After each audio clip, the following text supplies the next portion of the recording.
Cuán firme cimiento se ha dado a la fe. Le presentamos A través de la Biblia, un análisis de la Biblia libro por libro que nos ayudará a crecer espiritualmente. Estos estudios fueron diseñados por el Dr. J. Vernon McGee, destacado maestro y expositor de la Biblia. Acompáñenos en este fascinante recorrido a través de la Biblia. La palabra de Dios. Continuamos hoy, amigo oyente, nuestro viaje por el Nuevo Testamento. Proseguimos hoy nuestro estudio del Evangelio según San Mateo y llegamos al capítulo 27 de este primer libro del Nuevo Testamento. En este capítulo encontraremos los eventos que rodearon la crucifixión de Jesús. El Sanedrín entrega a Jesús ante Pilato, el arrepentimiento de Judas, el juicio ante Pilato, la liberación de Barrabás, la crucifixión, muerte y sepultura de Jesús, la tumba sellada y puesta bajo guardia. Estos son los aspectos que hemos de considerar aquí en el capítulo 27 del Evangelio según San Mateo. Llegamos ahora al hecho central del mensaje del Evangelio, la crucifixión de Jesús. El apóstol Pablo ha sintetizado el Evangelio a su más simple expresión en su primera carta a los Corintios, capítulo 15, versículos 3 y 4, donde dice: «Porque primeramente os he enseñado lo que asimismo recibí, que Cristo murió por nuestros pecados conforme a las Escrituras, y que fue sepultado, y que resucitó al tercer día conforme a las Escrituras». Mateo no cuenta los detalles de la crucifixión misma, tampoco ninguno de los escritores de los Evangelios lo hace. Ponen un manto de silencio alrededor de la cruz y hay una reticencia reverente en todo lo que cuentan. No hay nada escrito aquí para satisfacer al curioso. Es como si el Espíritu Santo hubiera dicho: esto está más allá de la comprensión humana y no se puede profundizar el sufrimiento. La declaración sencilla de Mateo es: cuando le hubieron crucificado. Se da aquí muchos detalles e incidentes relacionados con la crucifixión, pero no se da un relato de la crucifixión misma. Aún Dios mismo puso un manto de obscuridad sobre la cruz durante las 3 últimas horas. El apóstol Pablo anhelaba entrar en los sufrimientos de Jesús. Y aquí debemos pausar y reverenciar maravillados. Vamos a caminar calladamente y quitarnos los zapatos teniendo calzados los pies con el apresto del Evangelio, porque el lugar en que estamos, tierra santa es. Debemos pedir a Dios que nos dé una apreciación nueva y fresca de la muerte del Señor Jesucristo. La cruz marca el rechazo final y completo de Jesús en el Evangelio de Mateo. Esta es la negación enfática de los reclamos de Jesús de ser el Mesías. Él pidió un trono y le dieron una cruz. Reclamó la corona de David y le pusieron una corona de espinas. Por todas las normas ordinarias, la cruz significa derrota y fracaso. Por las normas de Dios, la cruz significa victoria y éxito. La cruz estaba en el programa de Dios y el camino a la corona fue por la vía de la cruz.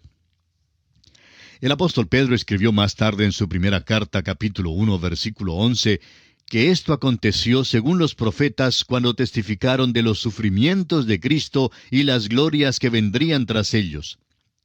Solo de él se pudo decir: el rey está muerto, ¡viva el rey! La cruz, por tanto, no es una idea de último minuto. Tampoco es una ambulancia que ha sido enviada con urgencia al sitio de un choque.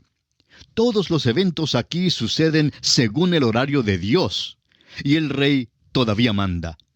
Sus enemigos afirmaron correctamente: Él dijo, dijeron ellos, soy rey de los judíos. Pilato tenía razón cuando dijo: lo que he escrito, dijo, he escrito. Leamos entonces para comenzar los primeros 2 versículos de este capítulo 27 del Evangelio según San Mateo. Venida la mañana, todos los principales sacerdotes y los ancianos del pueblo entraron en consejo contra Jesús para entregarle a muerte. Y le llevaron atado y le entregaron a Poncio Pilato, el gobernador. Al terminar los apresadores de Jesús de jugar sus terribles trucos con él, Jesús había sido golpeado en forma cruel. El profeta Isaías nos dice en el capítulo 53 de su profecía que Jesús fue estropeado más que cualquier otro hombre. Le golpearon tan severamente que ya no parecía un ser humano. Por la mañana, el Sanedrín se juntó para hacer legal la actividad ilegal de la noche anterior. Formularon una acusación para llevarlo a la Corte Suprema. Les era necesario tener un caso que resistiría la prueba ante la Corte Romana. El hecho de que apelaran a Pilato significa que buscaban la pena de muerte. Leamos los versículos 3 al 5 de Mateo capítulo 27. Entonces Judas, el que le había entregado, viendo que era condenado, devolvió arrepentido las 30 piezas de plata a los principales sacerdotes y a los ancianos, diciendo, «Yo he pecado entregando sangre inocente». Mas ellos dijeron, «¿Qué nos importa a nosotros? Allá tú». Y arrojando las piezas de plata en el templo, salió y fue y se ahorcó. Cuando Judas se juntó con el Sanedrín, el Señor Jesucristo estaba en medio de ellos. Judas no se arrepintió hacia el Señor, sino que se arrepintió él mismo, lo cual quiere decir que no sintió lástima por haber entregado a Jesús, sino por razón de que las cosas no marcharon como él las había planeado. El arrepentimiento de Judas fue la tristeza de la cual habla Pablo en su segunda carta a los Corintios, capítulo 7, versículo 10, donde dice, «Porque la tristeza que es según Dios produce arrepentimiento para salvación, de que no hay que arrepentirse. Pero la tristeza del mundo produce muerte». Ahora en el versículo 6 de Mateo 27 dice, «Los principales sacerdotes, tomando las piezas de plata, dijeron, no es lícito echarlas en el tesoro de las ofrendas, porque es precio de sangre». Note usted los escrúpulos piadosos y la hipocresía en cuanto a los ritos de estos príncipes religiosos. Era la plata de ellos mismos que Judas arrojó, pero ya no la podían usar en su tesorería. Tuvieron que buscarle otro uso. Ahora los versículos 7 al 10 dicen, «Y después de consultar, compraron con ellas el campo del alfarero para sepultura de los extranjeros. Por lo cual aquel campo se llama hasta el día de hoy campo de sangre. Así se cumplió lo dicho por el profeta Jeremías cuando dijo, «Y tomaron las 30 piezas de plata, precio del apreciado, según precio puesto por los hijos de Israel. Y las dieron para el campo del alfarero, como me ordenó el Señor». Estos príncipes religiosos, tan píos, compraron el campo del alfarero con el precio que se pagaba como indemnización por un asesinato. Este fue el cumplimiento de la profecía dada en Jeremías capítulo 18, versículos 1 al 4, y en Zacarías capítulo 11, versículos 12 y 13. Ahora leamos el versículo 11 de Mateo capítulo 27. Jesús pues estaba en pie delante del gobernador, y éste le preguntó diciendo, «¿Eres tú el rey de los judíos?» Y Jesús le dijo, «Tú lo dices». La acusación original contra Jesús por el Sanedrín fue blasfemia por causa de su declaración de ser el Mesías. La acusación de blasfemia no tendría ningún valor en una corte romana. La acusación lanzada contra Jesús por el Sanedrín ante Pilato fue aquella de excitar una revolución contra Roma. Jesús admitió que él fuese el rey de los judíos, pero los hechos revelaban que él no había incitado ninguna revolución. Los versículos 12 al 14 dicen, «Y siendo acusado por los principales sacerdotes y por los ancianos, nada respondió. Pilato entonces le dijo, ¿no oyes cuántas cosas testifican contra ti? Pero Jesús no le respondió ni una palabra, de tal manera que el gobernador se maravillaba mucho. El Sanedrín quiso asegurarse de que las falsas acusaciones contra Jesús pegarían de veras. Pero Jesús rehusó contestar las falsas acusaciones, las cuales quedaron sin ser comprobadas. Él, amigo oyente, es el Cordero de Dios, y como oveja delante de sus trasquiladores, enmudeció y no abrió su boca. Así lo dice Isaías en el capítulo 53 de su profecía, versículo 7. Ahora veamos los versículos 15 y 16 de Mateo 27 que dicen, «Ahora bien, en el día de la fiesta acostumbraba el gobernador soltar al pueblo un preso, el que quisiesen. Y tenían entonces un preso famoso llamado Barrabás». El Evangelio de Mateo nos da muy pocos detalles en cuanto a la costumbre de soltar un preso durante la fiesta. Mateo da solamente las realidades sencillas acerca de la acusación de traición lanzada contra Jesús, lo cual no era base alguna como para crucificarlo. Otros habían incitado rebeliones, pero Jesús no era uno de ellos. Pilato se dio cuenta de que tenía un gran problema a su cargo y que debía dar con una solución. Quería complacer a estos líderes religiosos para mantener la paz en Jerusalén. También pensaba que no podía sentenciar arbitrariamente a la muerte al Señor Jesús. Pilato tenía en su custodia un preso famoso y notorio que se llamaba Barrabás. Este hombre era culpable de asesinato, robo, de traición y de muchos otros crímenes. Por eso Pilato decidió dejar que la multitud misma hiciera una decisión. Leamos los versículos 17 y 18 de Mateo, capítulo 27. Reunidos pues ellos, les dijo Pilato: ¿A quién queréis que os suelte? ¿A Barrabás o a Jesús llamado el Cristo? Porque sabía que por envidia le habían entregado. Pilato fue un político muy sagaz, como la mayoría de su clase lo son. Pudo ver lo que estaba pasando y estaba seguro que la multitud pediría que Barrabás fuera crucificado y que Jesús fuera suelto. Esto le daría un escape de la situación. Sin embargo, no resultó así tan fácil. Leamos ahora el versículo 19. Y estando él sentado en el tribunal, su mujer le mandó decir: No tengas nada que ver con este justo, porque hoy he padecido mucho en sueños por causa de él. La esposa de Pilato era sumamente supersticiosa. Tal vez se involucraba en las religiones de misterio, y en este tipo de cosas bien podía ver lo satánico. No creemos que esta amonestación fuera de Dios. Si ella hubiera sido simplemente una mujer, habría investigado más en cuanto a Jesús para saber más en cuanto a él. Sin embargo, no lo hizo. Fue simplemente supersticiosa, y rogó a su esposo que no tuviera nada que ver con Jesús. Leamos juntos los versículos 20 al 24 de San Mateo, capítulo 27. Pero los principales sacerdotes y los ancianos persuadieron a la multitud que pidiese a Barrabás y que Jesús fuese muerto. Y respondiendo el gobernador les dijo: ¿A cuál de los dos queréis que os suelte? Y ellos dijeron: A Barrabás. Pilato les dijo: ¿Qué pues haré de Jesús llamado el Cristo? Todos le dijeron: Sea crucificado. Y el gobernador les dijo: Pues, ¿qué mal ha hecho? Pero ellos gritaban aún más, diciendo: Sea crucificado. Viendo Pilato que nada adelantaba, sino que se hacía más alboroto, tomó agua y se lavó las manos delante del pueblo, diciendo: Inocente soy yo de la sangre de este justo, allá vosotros. Pilato trató de evitar el hacer una decisión en cuanto a Jesús.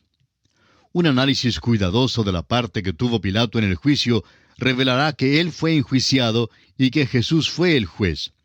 Jesús no trató de escapar, pero Pilato sí lo intentó. Pilato buscó un escape fácil de estos políticos religiosos tan astutos. Les dio a escoger entre Barrabás y Jesús. Para él la decisión era obvia.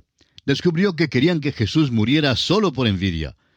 Pero Pilato no tomó en cuenta las profundidades hasta las cuales la religión puede hundirle cuando está mal encaminada. Quedó asustado cuando demandaron que soltara a Barrabás. Imagínese usted a un juez que le pide a una multitud enfurecida que haga su decisión en cuanto a lo que debe hacer con Jesús. En el versículo 23, Pilato realmente defiende a Jesús.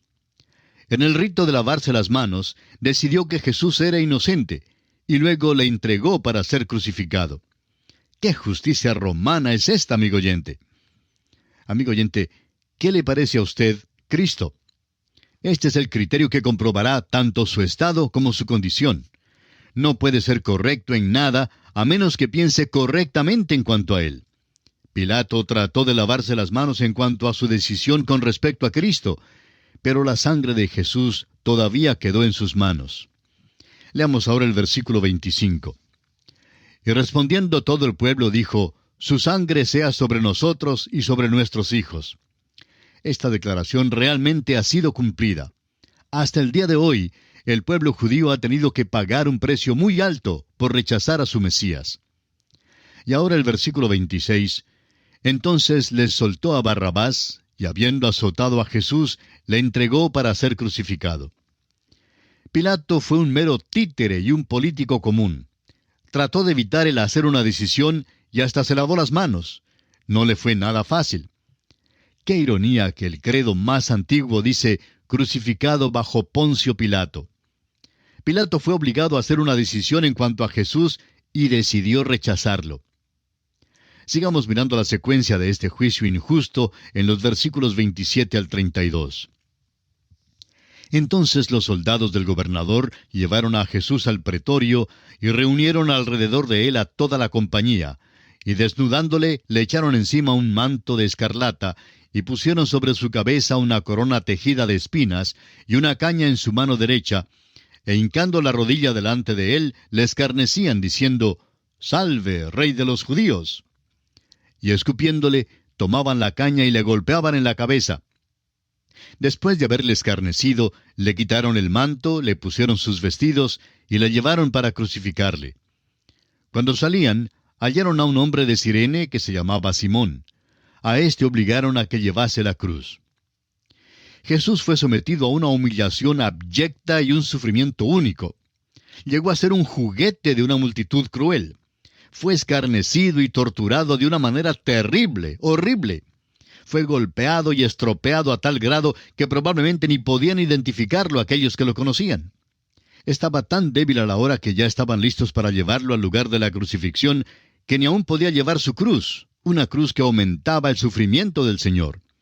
Veamos otros aspectos crueles de esta crucifixión en los versículos 33 al 36 de Mateo capítulo 27. Y cuando llegaron a un lugar llamado Gólgota, que significa lugar de la calavera, le dieron a beber vinagre mezclado con hiel, pero después de haberlo probado, no quiso beberlo. Cuando lo hubieron crucificado, repartieron entre sí sus vestidos, echando suertes, para que se cumpliese lo dicho por el profeta. Partieron entre sí mis vestidos, y sobre mi ropa echaron suertes. Y sentados le guardaban allí. Creemos que el lugar de la crucifixión es el Monte Calvario, del arqueólogo Gordon, porque es el lugar de la calavera. Es interesante notar que la cruz fue puesta sobre el lugar de la calavera, que representa la sabiduría del hombre. En su primera carta a los Corintios, capítulo 1, versículo 18, el apóstol Pablo nos dice, «Porque la palabra de la cruz es locura a los que se pierden, pero a los que se salvan, esto es, a nosotros, es poder de Dios». Al sufrir Cristo en la cruz, se sentaron y lo observaron. Este es el hecho más vil de todos los hechos humanos. ¿Por qué no se fueron para dejarlo morir a solas? La religión nunca ha descendido tan bajo. Creemos que Saulo de Tarso se encontraba entre aquella multitud. Más tarde, en su primera carta a Timoteo, capítulo 1, versículo 15, Pablo, ya apóstol, hablando de los pecadores, se autodenomina, de los cuales yo soy el primero. Aquí ante la cruz del Calvario, la humanidad llegó a su profundidad más baja. Sigamos enfocando el sufrimiento de Jesús por nosotros en los versículos 37 al 44 de Mateo 27. Y pusieron sobre su cabeza su causa escrita, «Este es Jesús, el Rey de los judíos». Entonces crucificaron con él a dos ladrones, uno a la derecha y otro a la izquierda. Y los que pasaban le injuriaban meneando la cabeza y diciendo, «Tú que derribas el templo y en 3 días lo reedificas, sálvate a ti mismo. Si eres hijo de Dios, desciende de la cruz». De esta manera, también los principales sacerdotes, escarneciéndole con los escribas y los fariseos y los ancianos, decían, «A otro salvó, a sí mismo no se puede salvar. Si es el Rey de Israel, descienda ahora de la cruz y creeremos en él. Confió en Dios, líbrele ahora si le quiere, porque ha dicho, soy hijo de Dios».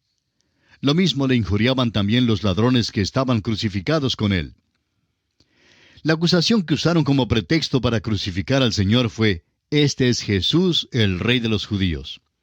Quizá parezca una declaración anómala decir que esta declaración era verdad, pero no era verdad de la manera que ellos pensaban. Él no había encabezado ninguna insurrección contra Roma. Se ofreció a Israel y fue rechazado.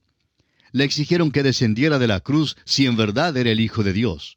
Pero precisamente porque era el Hijo de Dios, no descendió de la cruz. No había nada que tuviera que comprobar en aquel momento. Estaba muriendo por los pecados del mundo, por los pecados suyos y por los pecados míos, amigo oyente. Cuando estos sabuesos por fin lo clavaron en la cruz, Uno pensaría que habrían de haberse ido a sus casas para dejarlo morir en paz. En cambio, se quedaron allí hasta el último momento, burlándose de él, gozando de sus sufrimientos y gritando: «A otro salvó, a sí mismo no se puede salvar». Amigo oyente, esta es la declaración más verídica que sus atormentadores jamás hayan pronunciado. Porque para salvarnos a usted y a mí, Jesús tuvo que morir en la cruz. Si hubiera descendido de la cruz, nosotros tendríamos que ser hoy clavados en su lugar. Nosotros merecemos ser ejecutados por nuestros pecados. Lo merecemos, amigo oyente, porque somos culpables de una iniquidad crasa. Somos pecadores destinados al infierno, pero Cristo tomó nuestro lugar en aquel cruel madero. Mateo dirige nuestra atención a los dos ladrones que estaban crucificados con él y al hecho de que ellos se unieron a los príncipes religiosos burlándose de Jesús. No dirige nuestra atención al hecho de que uno de los ladrones por fin volvió a Jesús. El reino de Dios en Mateo está en la tierra, y el ladrón que se arrepintió fue con Cristo aquel mismo día al paraíso. Veamos otros momentos cruciales en la vida de nuestro bendito Salvador en los versículos 45 al 50 de Mateo 27, que dicen: «Y desde la hora sexta hubo tinieblas sobre toda la tierra hasta la hora novena. Cerca de la hora novena, Jesús clamó a gran voz diciendo: Elí, Elí, lama sabactani. Esto es: Dios mío, ¿por qué me has desamparado? Algunos de los que estaban allí decían, al oírlo: A Elías llama éste. Y al instante, corriendo uno de ellos, tomó una esponja y la empapó de vinagre y poniéndola en una caña, le dio a beber. Pero los otros decían: Deja, veamos si viene Elías a librarle. Mas Jesús, habiendo otra vez clamado a gran voz, entregó el Espíritu. El Señor Jesucristo fue puesto en la cruz a las 9 de la mañana. Al mediodía el hombre había hecho todo lo que le pudo hacer al Cordero de Dios. En las próximas 3 horas, las tinieblas rodearon la cruz, la cual llegó a ser un altar donde el Cordero de Dios se ofreció como el sacrificio por los pecados del mundo. Y esto quiere decir, amigo oyente, por los pecados suyos y los pecados míos. ¿Cuál es su reacción entonces ante la muerte de este Cordero de Dios? Le urgimos a que en esta misma hora abra su corazón y le permita constituirse en el dueño y señor de todo su ser. Oramos a Dios que Él le ayude a hacerlo en este mismo instante. En la continuación de este estudio volveremos en nuestro próximo programa, Dios mediante. Que el Señor le bendiga, es nuestra más ferviente oración. Hemos llegado al final por el día de hoy. Díganos, ¿fue de ayuda para usted el estudio de hoy? ¿Desea enviarnos algún comentario acerca de lo que ha estado escuchando? Entonces escríbanos, no espere más. Si desea recibir las notas y bosquejos de lo que estamos estudiando, suscríbase gratis en nuestra página en internet a través de la Biblia.org/notas. A través de la Biblia.org/notas. Si desea escuchar nuevamente el programa o si se perdió alguno de ellos, visite a través de la Biblia.org. Repito, a través de la Biblia.org o escriba al correo electrónico atv@transmundial.org. atv@transmundial.org. A través de la Biblia.